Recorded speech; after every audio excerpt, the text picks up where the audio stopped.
Hello everyone, this is Jaron from MarineAndReef.com, and today we're going to show you guys the different types of Reef Octopus Skimmer, both to highlight them and to help you guys pick out a skimmer, because Reef Octopus makes more kinds of protein skimmer than pretty much anyone else.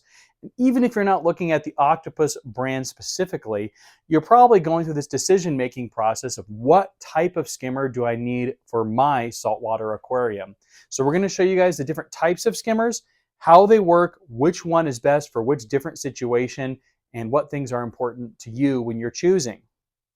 So without further ado, we're going to get into the very first skimmer in our stack, which is this one in the box here, which is the HOB 2000. Now you may be asking, why is that in the box? And it's quite frankly because it will not stand up. So if I took it out of the box, it would just flop over and it wouldn't stand up on this table nicely. But quite simply, the HOB skimmers, or hang-on back skimmers, are this type of protein skimmer that you should use if you don't have a sump. Now, if you don't know what a sump is, basically it's a tank underneath your tank that you put all your stuff in. So it's a separate aquarium or separate container box that goes underneath the aquarium that you can put different protein skimmers or reactors or other equipment in. And in order to install one of those, you need to have either a drilled aquarium or a specialty overflow box. So if you don't have a sump and you don't have the plumbing needed to get a sump, you need to go with an hang-on back skimmer. Now that may sound super simple, but I'm going to emphasize you do not want this guy here, which is the external skimmer. We're not going to talk about that guy quite yet, but I know many people who purchase external skimmers thinking, I don't have a sump, but I really like the skimmer to be below the tank, and they purchase an external skimmer. Just know that doesn't work. If you do that, you will flood your house and it will be a very bad day. So if you do not have a sump, you need the hang-on back skimmer. You do not want any of the other styles. Generally with hang-on back skimmers, because they're the only option for tanks without a sump, they do a very good job. They perform very well. It used to be in years past that these did not perform well. They have gotten much, much better. The biggest downsides are they look ugly. They're a big box that hangs in the back of the tank that you're going to see when you look at it. They also tend to leak because they're on the back. So if a skimmer cup overflows, it's going to leak down onto your floor. There's an external pump in this model and in most of the high-end models. If the connections to that pump aren't sealed right, it's going to leak. So they are much more leak prone. However, it is pretty much your only option if you don't have a sump. So this is the model you want if you are just wanting something for a sumpless system.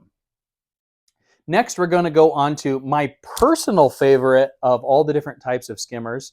This is what Octopus calls their INT skimmers. Now, INT stands for internal, and I'm just going to call this the classic skimmer design.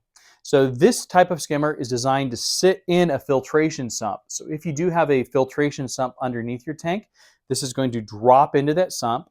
And what makes it standard or normal is that the water pump is on the outside of the skimmer body. And there's a variety of reasons why I like this. And in fact, I may come back to this once I go to our next category, which is going to be the space-saving skimmer design. But in short, I think that this is easier to maintain and higher performance. It's also the simplest design. Octopus makes a variety of INT skimmers. They make their classic series, which uses the AC pump, and they make the Regal series, which is this one, which uses the DC pump. Now, if you don't know what the difference between an AC pump and a DC pump is, an AC pump uses alternating current, or basically just plugs into the wall, and a DC pump uses direct current, so it has a power brick, kind of like a laptop would have. So this is one of the Regal skimmers. So this is the DC pump, and the DC pump gives you some fancy features. Has a sensor in the lid that turns off the skimmer if the cup ever fills up, preventing overflows. It also has a controller that lets you speed up and slow down the pump for additional control while dialing it in. And most importantly for me, DC pumps are a good deal more energy efficient, and they're also a whole lot quieter. So are the DC pump, the Regal skimmers, worth it over the classic skimmers that use the AC pump? My personal take is on the large sizes, they're absolutely worth it. If you're looking at any skimmer for a tank over 150 gallons, I would absolutely buy the Regal version with a DC pump. And if you're shopping a different brand, I would look for something with the DC pump. And the reason for that is on a really, really small skimmer, something that goes in a nano tank like the one behind me, if you have an AC pump, you're probably not going to hear it at all just because the pump is so tiny.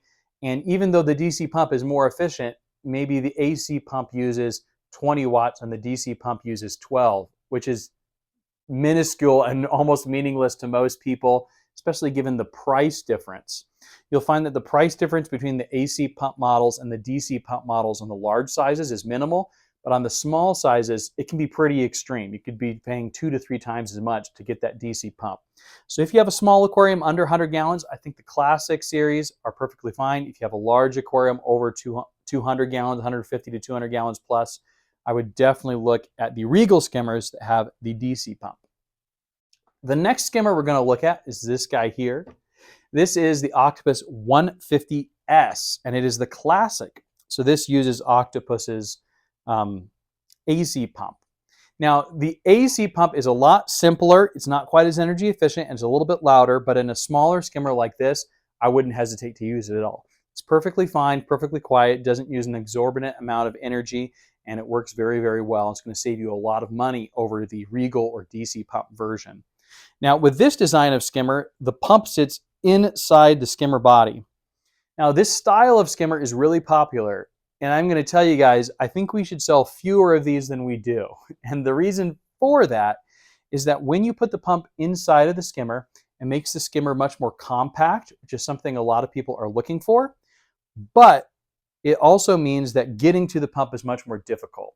So the pump that mixes air and water inside of your protein skimmer is really the heart of the skimmer. It's the biggest differentiating factor between prices of different skimmer models and brands is that pump. And generally, the cleaner that pump is, the more you maintain that pump, the better it's going to work and the better your skimmer is going to actually skim. So with the pump inside, it is just much, much more difficult to get this pump out and service it compared to the classic or the INT version of the skimmers. With these INT skimmers, you simply undo one union and you pull off this hose, and then you're ready to clean the pump. There's two things. You just unscrew here, good to go. With this SSS or space-saving version of the skimmer with the internal pump, I have to undo 4 screws, remove the cup, remove another thumb screw inside to get the bubble plate off, then undo another screw to get the bottom of the bubble plate off. Then often you have to pull the pump out of another plate to get it out, and then I can service the pump. And my opinion is because that's just so much more difficult and you often have to remove the whole skimmer from the sump to do that, you're just not going to do it as much, you're not going to service it as much, and it's going to not work as well because of that. The other thing is that when these skimmers are on, bubbles typically fill the main skimmer body. But with the pump inside, the bubble plate is moved up and you have less skimmer body that the bubbles can fill. And this inevitably means less performance because you're getting less area and less reaction time inside the skimmer. So unless I could not fit a properly sized classic skimmer or INT skimmer that has the pump on the outside, I would personally never buy a space-saving skimmer. I know these guys are really popular and they do work just fine, but I would just tell you guys, if you can fit the pump on the outside, the external pump version, I would always buy that over this. Another thing with this skimmer is this is their more budget model versus the Regal, is the Regal has this wonderful gate valve outlet, and this space-saving skimmer uses the wedge pipe. And the thing to note with the gate valve versus the wedge pipe is the primary way you're going to dial in your in-sump skimmer, which both of these are, they're both going to sit in the sump, is by adjusting the amount of water flowing out of the skimmer. So if your pump's pumping at a constant speed, and then you close the valve with the water coming out of the skimmer, the water level or bubble level is going to go up. And if you open that valve, more water will rush out and that water level is going to drop down. With a wedge pipe design like this, where basically there is a pipe that has a notch cut out in it, you have essentially 180 degrees of play. In fact, in this skimmer, it's very obvious. There's a maximum, a minimum, and they're 180 degrees away. So one 180 degree turn will get you all the way open to all the way closed. With a gate valve like this guy, you usually get at least 3 or 4 full turns between open and closed. And what that practically means is that you're getting at least 6 times the amount of play as you would with this wedge pipe. And that makes it much easier for you to dial in. If I move this knob, say maybe that was 30 degrees, it makes a minuscule adjustment with the water level, whereas here that 30 degrees would be a massive adjustment in the water level. And I find that this makes it much easier to dial in the skimmer itself. And you'll notice that generally the more expensive octopus skimmers and just more expensive skimmers in general will have this gate valve style adjustment, and the more budget friendly are going to have this wedge pipe style adjustment. Now the last skimmer we're going to talk about is this guy on the right, which is our Octopus 110 EXT. Now I've already mentioned who should not buy this, and that is you should not buy this if you don't have a sump on your tank.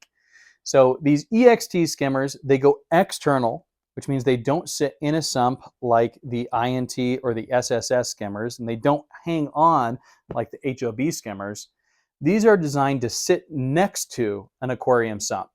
So you still need a sump to use them, but instead of sitting in the sump, they can sit next to a sump. And there are some performance benefits to this design.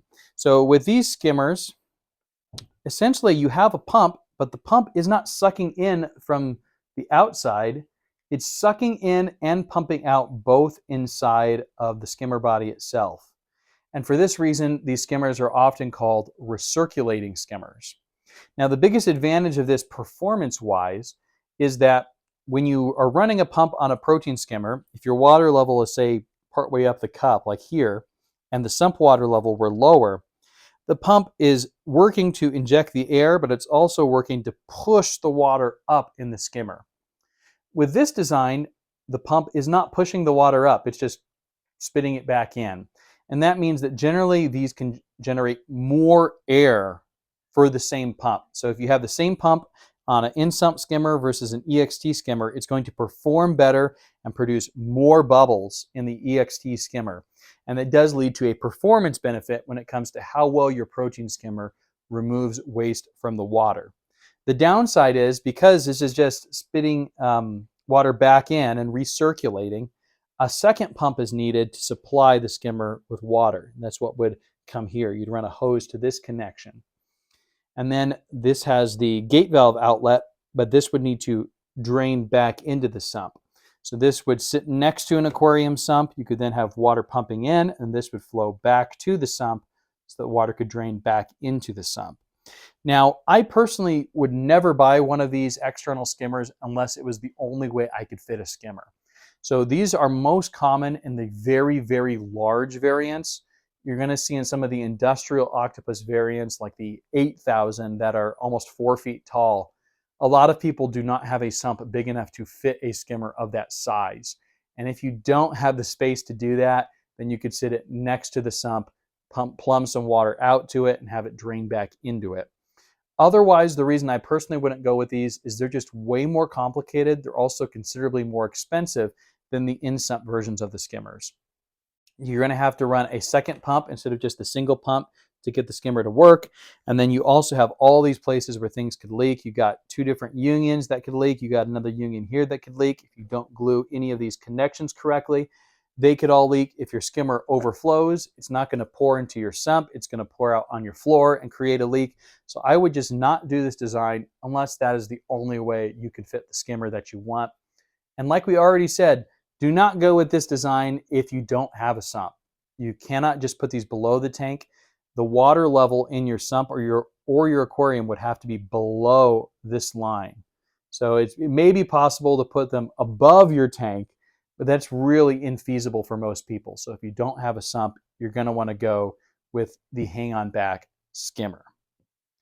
Well, hopefully that was a great overview video. You can see some of the features like the wedge pipe versus the gate valve, like the AC pump versus the DC pump, the external pump versus the internal pump, the recirculating versus the in-sump. That can give you an idea of what kind of skimmer would work best for your situation. If you like this video, then like and subscribe for more. We'll have more tips on picking out gear as well as maintenance and all kinds of aquarium content.